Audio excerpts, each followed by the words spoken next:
Good afternoon, everybody. It is my pleasure to welcome each of you to the 2022 Post-Secondary Education Trusteeship Conference. This is the first one CPE has been able to hold in person since 2019, and I think I can speak for everyone when I say it's sure great to be back. Yes. My name is Luke Menser, Center College class of 2001 for all the Center grads in the audience, and I've been a member of the council for about 6 years. I've served as the chair of the council since May of 2021, and I can say that now is one of the most exciting times to be on CPE and be involved in higher education. What we're doing in the state is phenomenal. I think you guys will see that today. This conference is a tremendous opportunity for board members and regents to delve into some of the key issues facing higher education in Kentucky and to learn from policy leaders and from each other. While you're here, please take time to attend the many sessions on offer where you can explore new topics and ideas and network with your peers. If we are all going to make a progress towards our statewide attainment goals of 60% by 2030, we need all of our state institutions, both public and private, to be all in on the objectives, strategies, and goals of Kentucky's statewide strategic agenda. One of the 5 priority areas of our agenda is value. The video that just played was a 30-second commercial that launched the Kentucky Higher Education Matters campaign. Over the last 7 months, digital ads targeting prospective students in Kentucky were seen over 21 million times on a variety of platforms.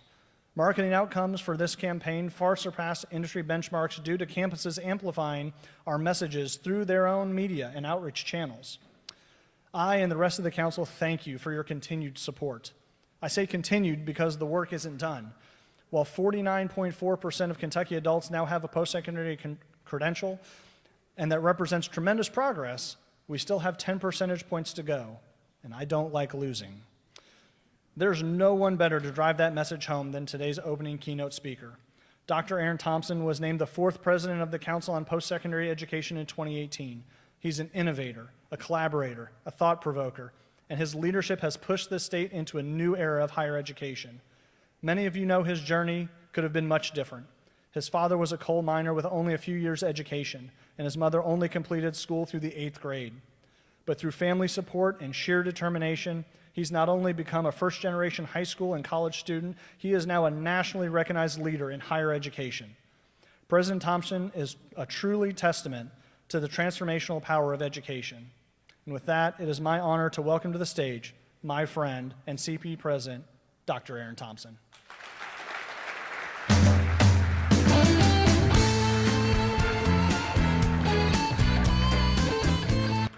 Good afternoon.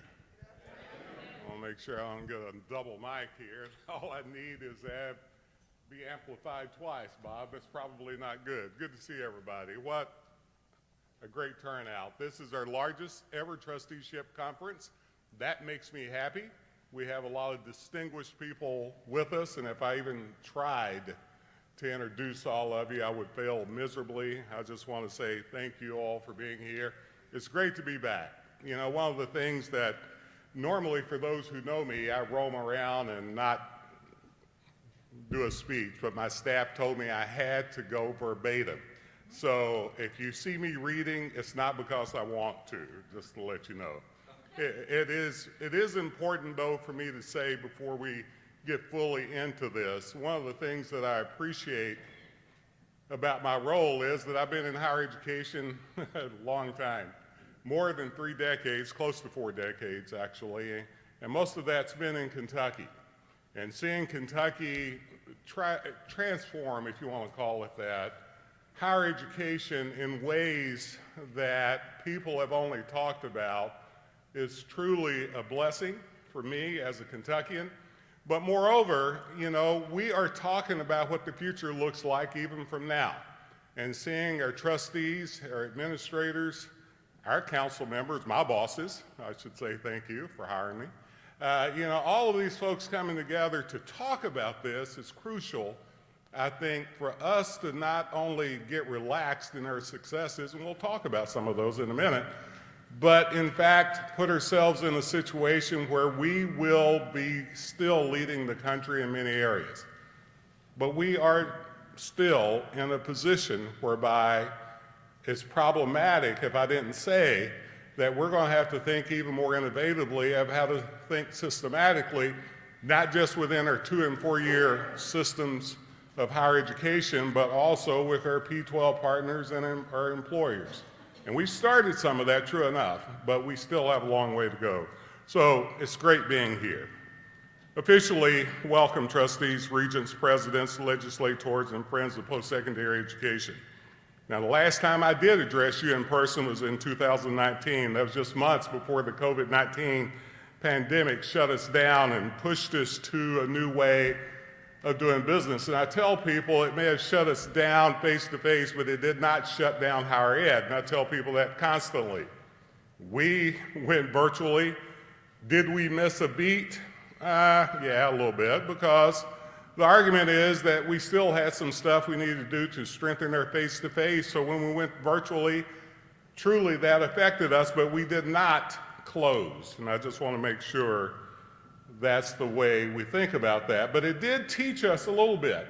And presidents and I met every week to talk about what could we learn from this pandemic, not afterwards, but during it. And so we started talking innovation immediately. And so much of that you're going to see coming out a little bit in our data, but so much of that you will see on your campuses individually. And you're going to see that we are setting up for business to come many years later. The pandemic isn't over. It's just a new level of thinking about it and how we treat it. Now, some of these changes occurred, though, before the pandemic. The pandemic merely accelerated them. For instance, post-secondary enrollment in the U.S. had been steadily decreasing and fell more sharply during this economic uncertainty. The Chronicle of Higher Education estimates that 1.3 million students disappeared from American colleges and universities during the pandemic. Kentucky institutions fared a little better. Once again, this is one of the things the presidents and I, we talked about constantly. How can we get on the front end of this? So we started campaigns immediately to get students into college. So we ended up being better, if you want to call it that. We were down, but we were better. Our total enrollment still fell, though, 4%. Mental health, you hear a lot about. We started talking about that before the pandemic. We doubled down on it during the pandemic. But bottom line, even though we've done a pretty good job there, this is going to be with us for a long time. In short order, though, during the pandemic, instruction, advising, and most campuses' services moved from the classroom and focused on the students from a virtual perspective. The pandemic also introduced a new set of challenges. Campuses had to figure out how to implement mass testing and contact tracing while safely quarantining students.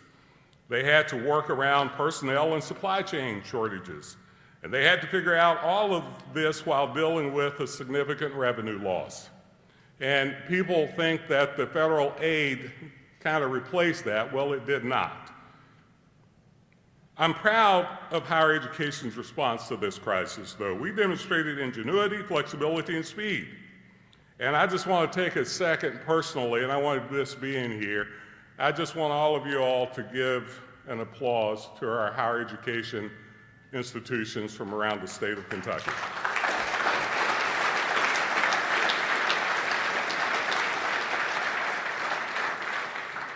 In fact, let me give you some quick data.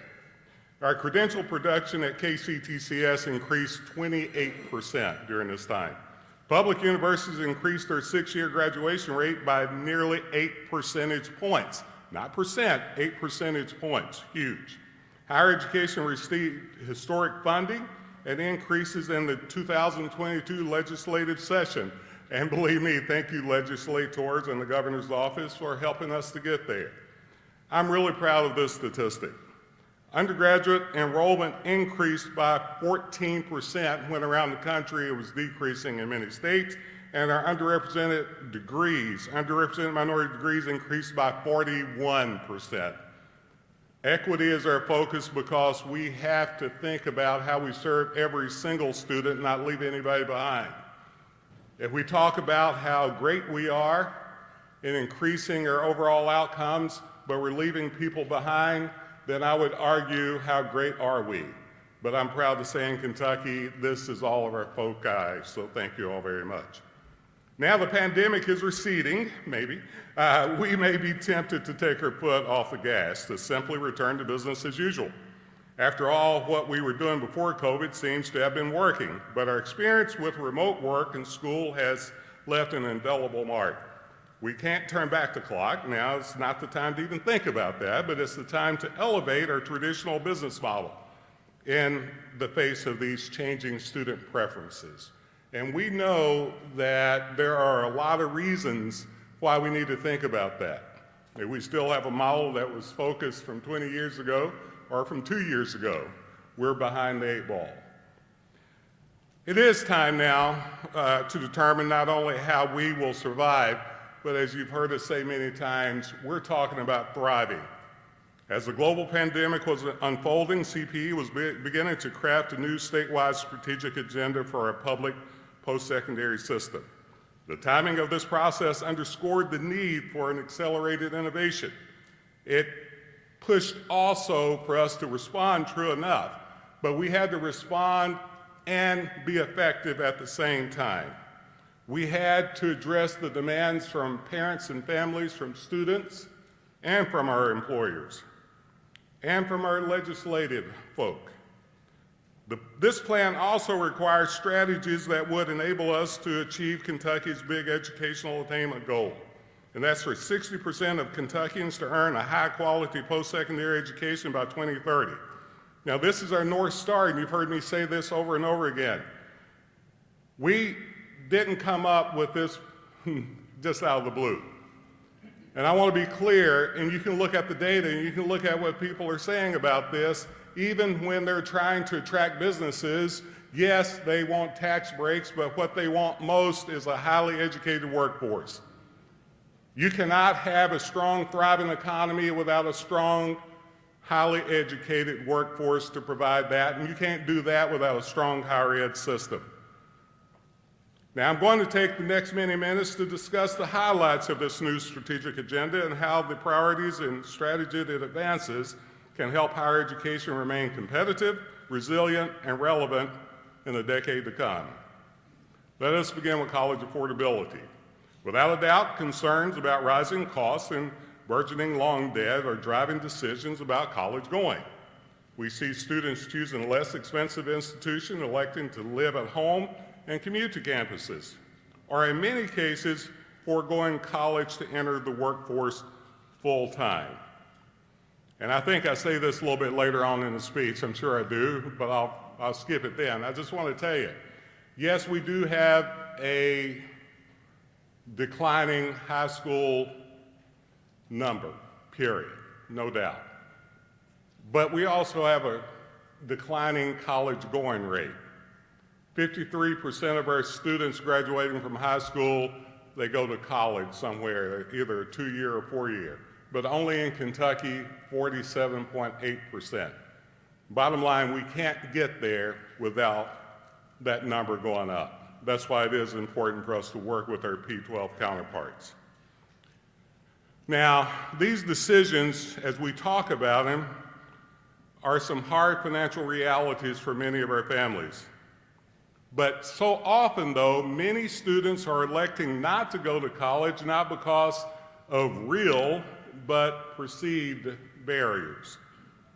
They are believing, and I found out on the listening tour 4 years ago, and we still hear from many students say, well, I can't afford to go to college, when in fact we haven't been able to help them to understand that with the inputs that we have, what your campuses are doing, the state aid, the federal aid, they can afford to go. So the first affordability objective in this strategic agenda is reducing barriers to enrollment and completion. We do this by emphasizing strategies like better targeting and timing of student financial aid, moderated tuition increases, and cost efficiencies through greater institutional collaboration. The second objective is improving the public's understanding of how to pay for college. And this stresses the importance of a clear and more frequent communication with prospective students around how to pay for college, fill out the FAFSA, and navigate a fairly complex application and admissions process. Many of you have heard me say before, I believe that FAFSA should be an opt-out and not an opt-in process. I know there's some bureaucratic processes we'd have to work through to make that happen, but it would be nice to see it. I think we leave somewhere around $45 million of federal aid on the table by having so many of our students not filling it out. Even though we're close to 90%, once we get them on campus, we help them to make sure they do fill them out, but there's so many students that don't get to our campuses. Now, looking ahead, I challenge you to consider our current pricing model, though, which has been historically characterized by higher sticker prices and deep discounts. Many schools across the nation are finding this approach is no longer generating a revenue growth that they would like.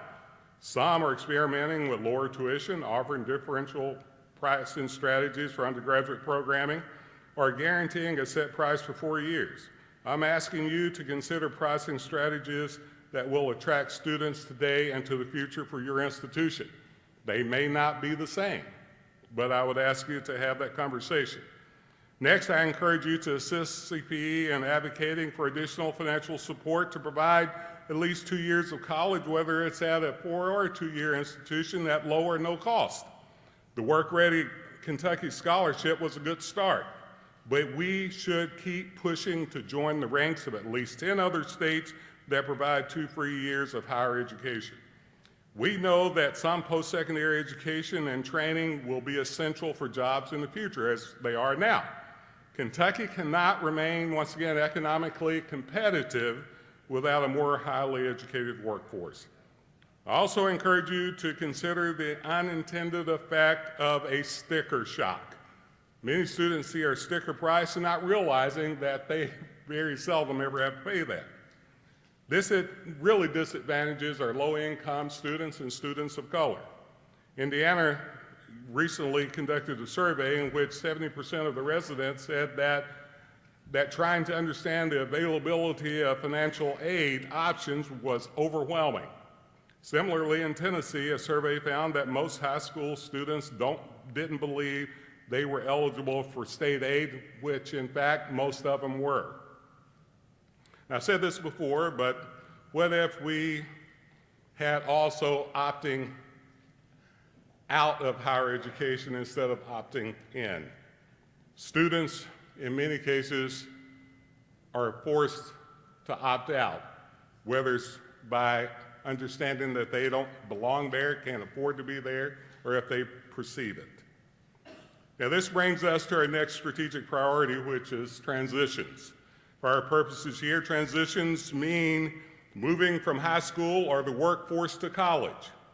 There has been a significant and steady drop nationwide in the proportion of high school graduates enrolling directly into college, as I mentioned earlier.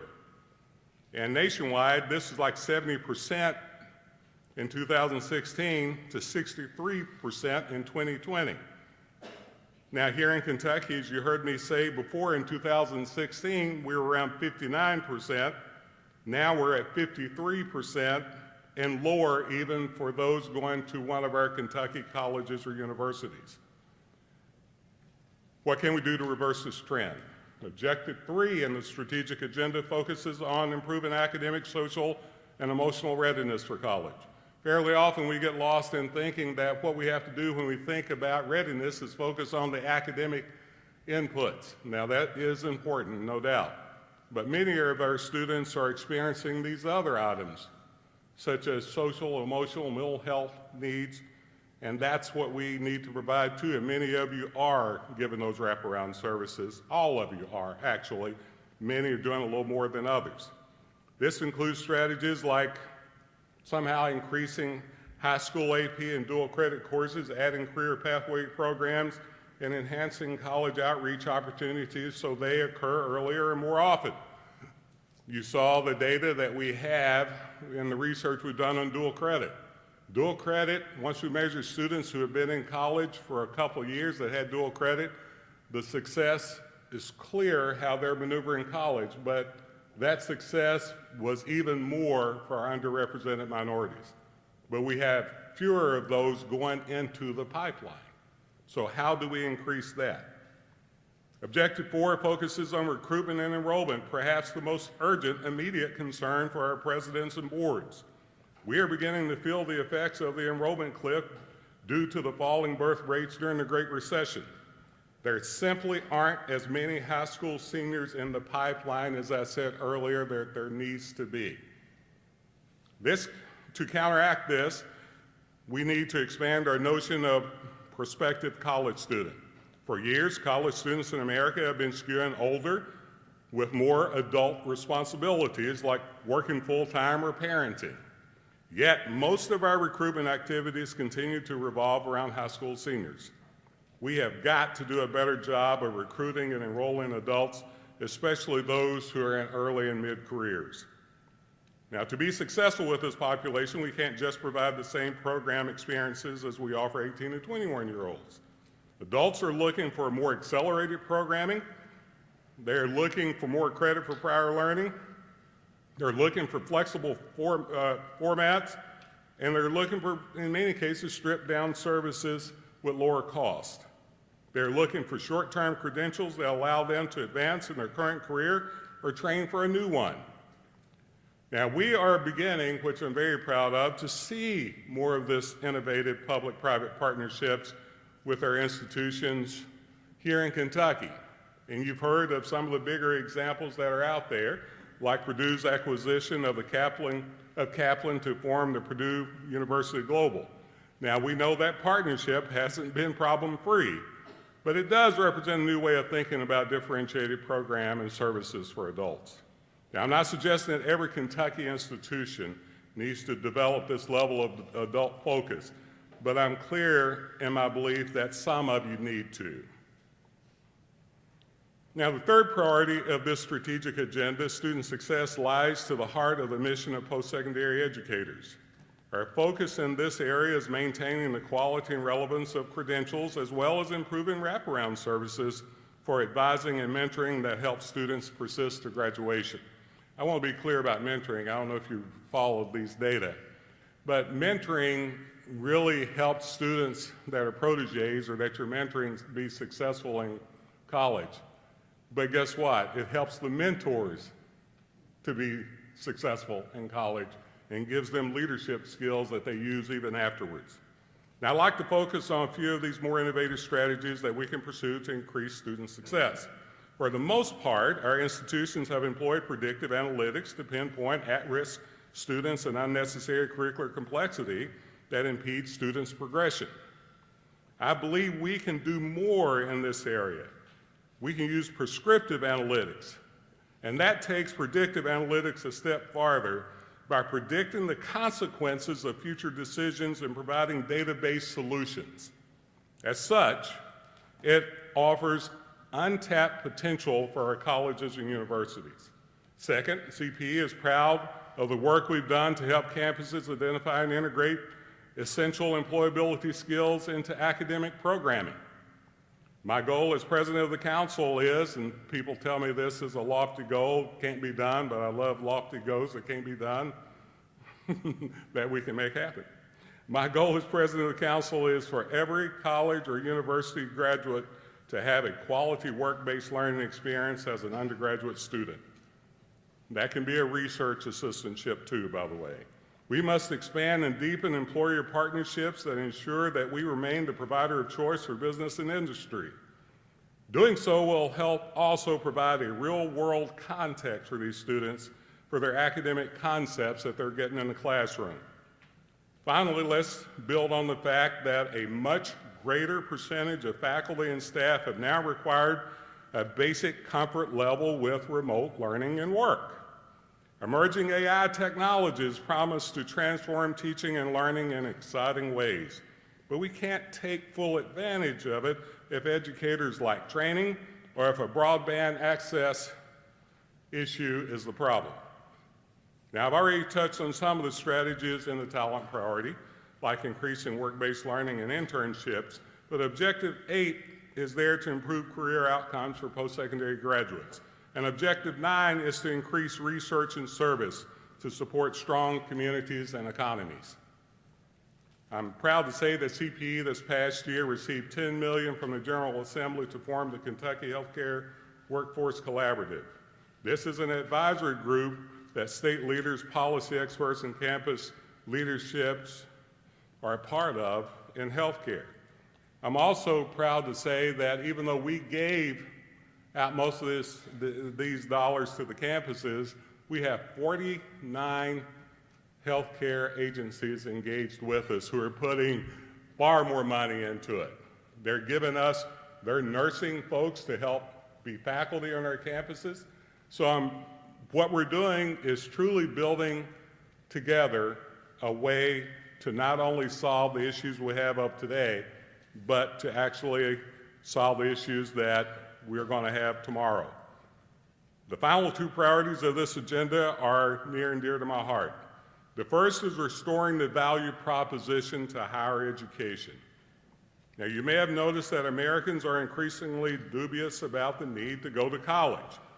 And fewer than 1 in 3 adults now say a degree is worth the cost, according to a survey done by Strada. 4 in 10 baccalaureate degree recipients surveyed by the Federal Reserve said that benefits to their degree did not exceed the cost. And only a quarter of recent graduates said that they'd take the same educational path again if they had to do it over. These all should point to us some of the things we should be thinking about. Now, all of us in this room know there are a multitude of data that contradicts beliefs about the value of college. We know that. Over and over again, we talk about how much more money you make. Over and over again, at every level, by the way, from high school. We've done, return on investment reports for Kentucky where we tracked every student graduating from high school 8 years later to see where they're at. Everything shows that there's a value to college both in income as well as health benefits, civic engagement, so on and so on and so on. And these quantitative beliefs are great, but I would argue that in higher education, we also need to really be concerned about educating the next group of citizens for this America and for Kentucky. I'm proud to say that CPE is leading in a number of statewide efforts to win the hearts and the minds of Kentucky residents. We launched a Higher Education Matters campaign with public service announcements and student testimonials. And I will tell you that our campuses help invest into that, and you all repeated those commercials and those outputs, and that has had some return on investment, at least from some anecdotal information that I've received. Our quantitative data says, yeah, we got a lot out of it, and so that's good, Sue, that's great. But I've also talked with legislative members and other folks who are really happy to see us double down on this. Our final priority of this strategic agenda is about equity. And some of you know that 4 years ago, I went out on a listening tour, and we learned a whole lot from about 30,000 people from all across Kentucky, representing families, representing post-secondary education folks, faculty, staff, students, representing P-12, representing local politicians, and so on. And I'm going back out again to spread the news, what we've done in higher education, share with them some of the results that you've provided us. But moreover, I'm there to ask for their input. I'm there to talk about exactly why the value proposition is important, but we can't talk about value unless we talk about equity in my book, because it cuts across all the priorities that we're doing here. At this time in our history, we must heed the call for increased diversity, equity, and inclusion. For starters, the population is growing more diverse. 17% of Kentucky residents are people of color, and by 2045, demographers predict that the United States will become a minority-majority nation. But I will also say it's a learning outcome. We learn more from people different than us than people like us. So we need to really think about that from the standpoint of learning. But second, we need that despite all of our progress in enrolling and graduating minoritized students, completion gaps still persist. Unfortunately, COVID only worsened this situation. Low-income and black students were disproportionately affected by the global pandemic. And while these students were dealing with illness, unemployment, and internet connectivity issues, the deaths of Breonna Taylor and George Floyd rocked this nation. It not only reignited the Black Lives Matter movement, for us, it reignited the conversation about the importance of higher education playing a role in making sure that we help build our society. The ensuing public reaction to these deaths should remind all of us for the need for cultural competency training. Not only has the council expanded its DEI unit, we developed a certification process for cultural competency, which is the first of its kind in the nation. And I applaud Western, by the way, I'll call you out, for being the first institution to obtain that CPE certification or training your faculty in this area. Thank you. All of this is to say that the council stands ready to assist you in achieving more equitable student outcomes. Success will mean meeting students where they are, operating from a common set of definitions and assumptions, and running plays from the same playbook, which is promoted by our strategic agenda. There's no way that I think all of our campuses should look alike or act alike. Never the point. But all these things that are in our agenda truly are the things that you all want to do and you all are doing that I argue we can always do better. I'm going to pause here for a minute, and I may cut mine a little short to bring the panel up and talk to the folks, but I want to just take this time to thank you for your work. You know, I want to thank the presidents, especially for their collegiality. And we are a very collegial group. Don't always agree, but we all are looking toward exactly the way we should look toward, and our North Star is student learning. And for us, how do we get more of those students involved in our economic prosperity? Kentucky's going to need these educated folks to be prosperous. And I mentioned at the outset that COVID has changed our higher education landscape forever. I say this not as a way to frighten you, but to inspire. We shouldn't be afraid of change. It's inevitable. We can't control what the future brings, but we can control our own destinies. Each of you can reshape your institution in a way that's innovative. You can reshape it in a way that's very mission-driven. You can shape it in very exciting ways, in such a way that we not only survive as a higher education system, but we thrive as a higher education system, and that thriving can only help us in Kentucky to become a better state. Thank you so much.